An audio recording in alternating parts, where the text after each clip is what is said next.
You know the secret that I assumed involved the Melid's mom when she was pregnant with him? No, the secret involves the Melid's wet nurse. Now, the main character didn't know that that was the Melid's wet nurse. He gets a second time seeing it, and he sees the Melid as a baby, even younger than their sons are. And he's like, okay, what is going on with this secret? Who is this woman? Who's her connection with the Melid? And later, when the main character and the Melid had returned back to the palace, and they go to the Melid's mom's palace and residence. The main character finds the tiger. They find a name on the tiger. They also look at the records trying to find who the servant was. The records that have the servant's name on is completely utterly missing. The main character tells the emperor's right-hand man this information. And he also learns that the room that he got this secret in, the room the secret involved in, was kept sealed and locked away, because supposedly what happened back then, the Melid's wet nurse, the Melid's ex-wet nurse, who was supposed to take care of the very sickly Melid, got the Melid more sick by leaving a window open, which led the Melid to get a deeper sickness and almost dying. And the empress, being ill at the time, couldn't do anything but was displeased and upset over it. The emperor, to keep his wife from being upset, ordered the wet nurse to be thrown out. Because yes, it was a minor mistake, but it was still a mistake that could have caused the Melid his life. So she was thrown out. But the main character finds that suspicious, especially since he saw the, secret. He knows that the wet nurse looked at the Melid with adoration, with love, and even got harmed trying to protect the Melid from another person. So he knows this is suspicious. Why would she do something that could have caused Melid harm and hurt? She should have known better. Even if it was an accident, she should have known better and was more wise. Like, he finds that suspicious. And he asked the emperor's right-hand man to look into it and find her for him. So during period time where the main character was a mermaid in Myanmar, the village was attacked again by the bandits. Now, this was a plan to lure the bandits out to get rid of the bandits by the Melid. But he had not known the bandits had gotten themselves a tactician that came from nowhere that would use a baby to try to lure out the Melid and the main character. And because the main character is a new papa, his papa bear instincts came out, and he was screaming to come to that child. He needed to go save that child. He believed it was his child. The Melid goes out first to, take care of the bandits, fight off the bandits, and, check on who this child was. But the main character couldn't wait for him. Even if he promised to wait, his instincts, his papa bear instincts, couldn't hold back, so he rushes out and gets kidnapped.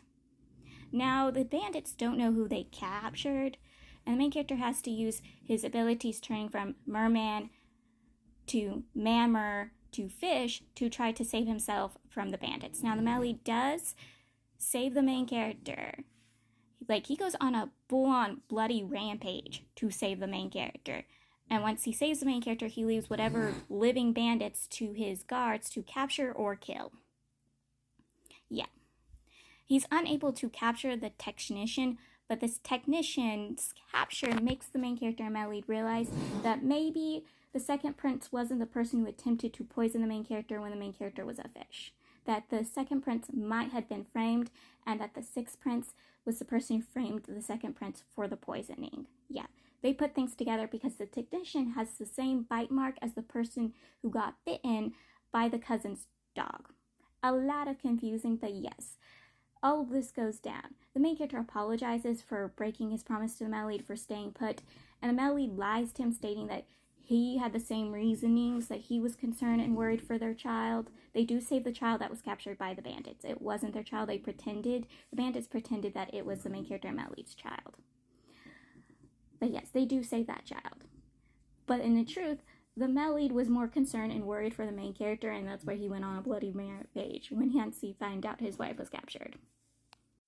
The emperor is such a doting grandpa. He absolutely loves his grandchildren, and especially the main characters and Melid's grandchildren. His other grandchildren are too terrified of him to try to form a relationship with him.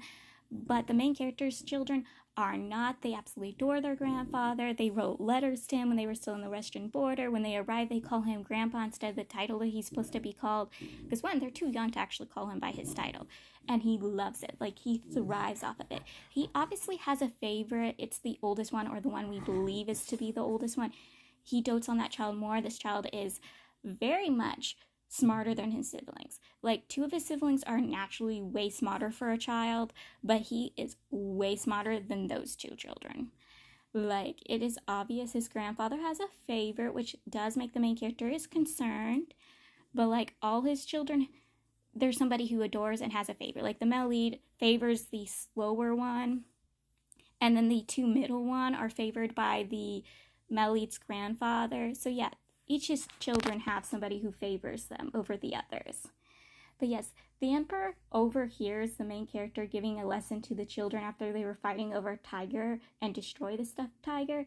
And he tells them, hey, if something belongs to you, it's yours.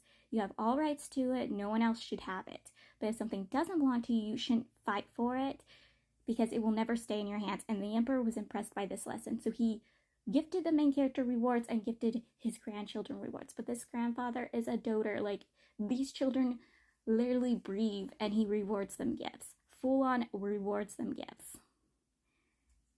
Like, he is obsessed. He is obsessed. There's a hunting scene where they're doing a big huge hunt, and he spends the entire hunt, instead of actually hunting himself, he spends it teaching his grandbabies how to hunt. Literally, how to hunt. Like, I love this man. So when they left to go to the western border, the Melly told whoever wanted to leave could leave. So the original love interest leaves the Melly's mansion to return back to the Six Princes mansion, where he's still technically ignored. He's still treated very well at the Six Princes mansion, but he's not treated the way he wants to be treated by the person who he loves, who he believes when he was able to return back to his side would treat him the way he used to treat him. But no, the Six Prince was getting married at the time and had to still put him just to the sidelines. Now the original love interest understands the one he loves has to marry and have children, have heirs if he wants to be emperor, but it still irks him. You can tell he's still upset, especially after being physically violated, which I am screaming, do have more respect for yourself. Have more respect for yourself. This man physically violated you while pretending he didn't know who you were. He even sold you to his brother, literally gifted you away to his brother, who neglected you. Like, honey, you should give up on this man. But I think this man is about to betray and backstab the Sixth Prince, because he comes up with a plan with the Sixth Prince to give himself away to the Emperor. Full on comes up with a plan to give himself away to the Emperor. So while the Emperor is drunk visiting the Sixth Prince's mother, who he rarely ever visits, the original love interest sleeps with the Emperor and ends up giving the position of concubine.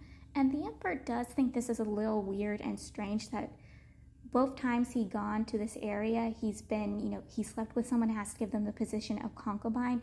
The same way happened with the Sixth Prince's mother. She was a servant in the Empress mansion, and he slept with her under the influence of alcohol and had to give her the position of concubine. And sooner or later, when the Sixth Prince became an adult, he gave her the position of consort. And the Emperor does find this a little suspicious, but he keeps this, he doesn't think it completely the way through, but it's highly suspicious, very suspicious.